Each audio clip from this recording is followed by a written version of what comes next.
I've seen and experienced a lot over the last 7 decades in my career. I've met many interesting people, performed over 25,000 shows, and yes, even tuned in on the thoughts in the minds of over 1 million. But then, who's counting? Now, I'm telling you what really happened. Welcome to Kreskin's Amazing Experiences.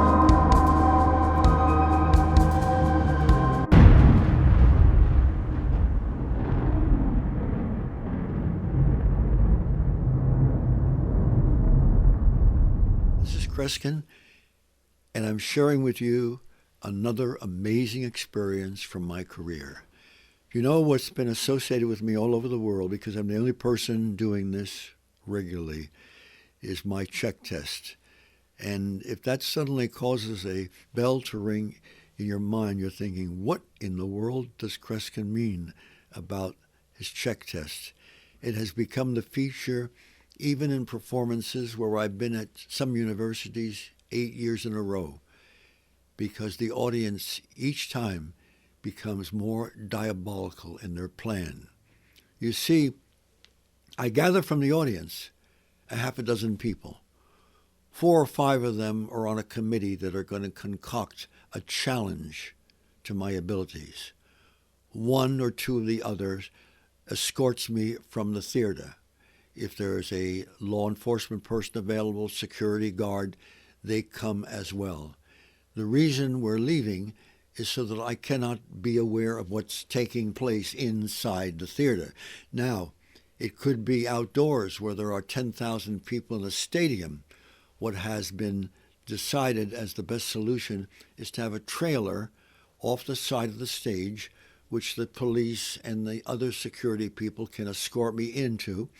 The doors are closed, the windows are covered, and I cannot see what is going on, because the committee has been admonished to plan a diabolical thought. And that is, they're to hide my check anywhere in the entire confines of where I'm working. That means when I did this at Carnegie Hall, there were 4 balconies that I saw when I walked back in the theater and ended up on stage, knowing that it could be anywhere within those 4 balconies. A stadium of 10,000 becomes almost diabolically awesome. In this one case, I'm going to share with you one of the most traumatic of my entire career.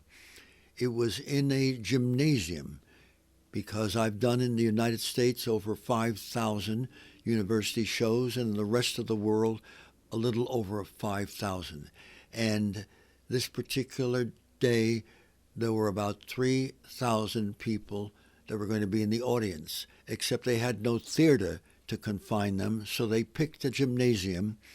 They put mats on the floor so people could sit on the floor. They sat in the bleacher seats and what have you. And I was simply escorted from the auditorium. When I was called back in, you could hear a pin drop, and that's fascinating because you had all ages there. You had teachers, you had fellow students of the school itself, and you had parents who were on in years, a tremendous cross-section of society.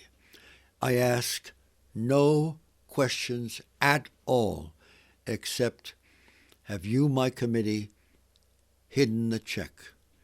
By the way, understand that these committees consist of people I have never met before. I usually have 1 or 2 of them, specifically asking them to concentrate on what they've done. All of them can, because I can only help but serve its purpose for my abilities. But at least I will know that 1 or 2 of them are concentrating. And now in this gymnasium, I started, should I use the term walking?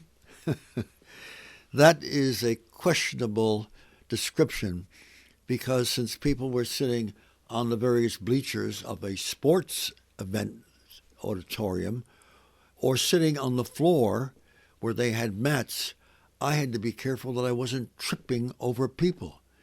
And yet, with all this setting, you could hear a pin drop.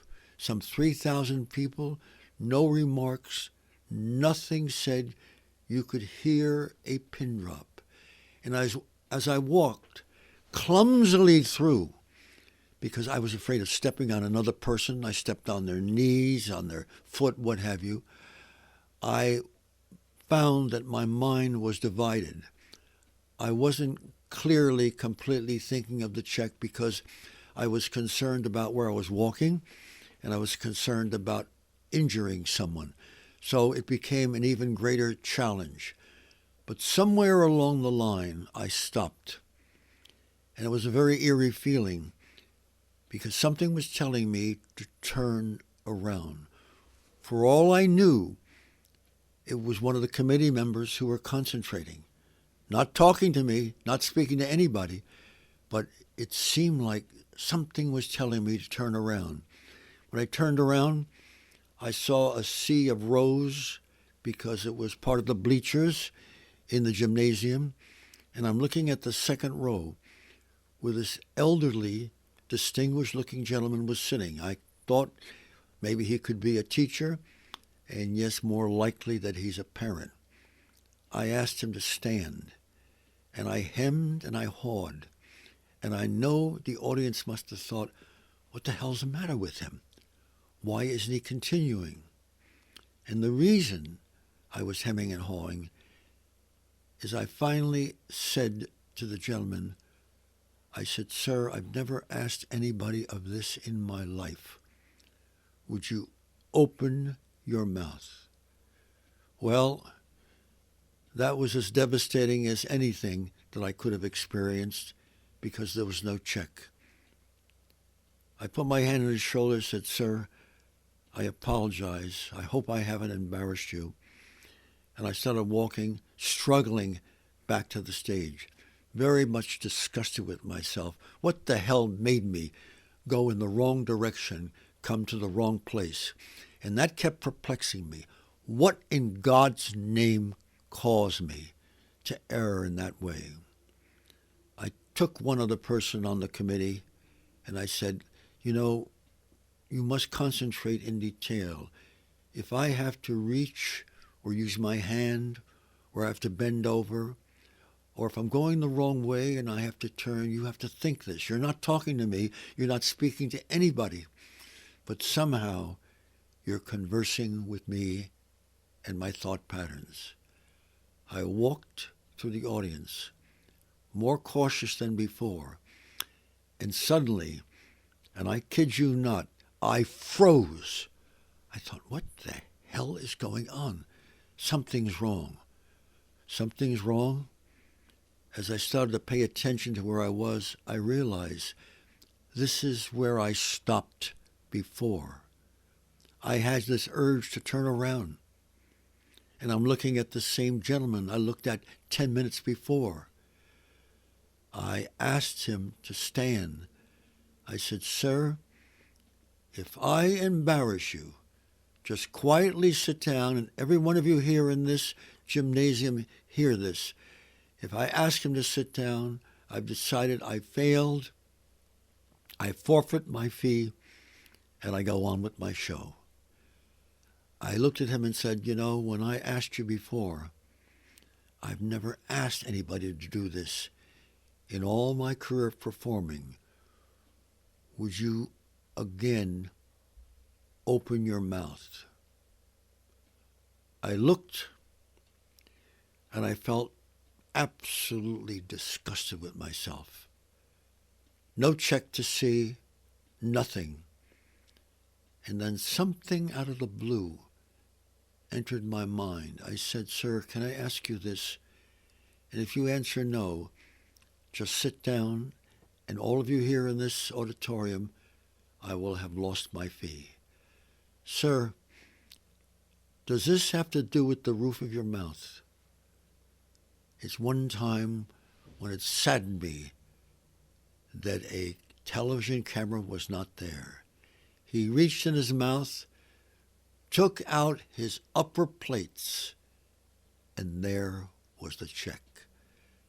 The place went into pandemonium, and I could have sat down and, as much as I'm not an alcoholic, had a heavy drink. What a gigantic relief.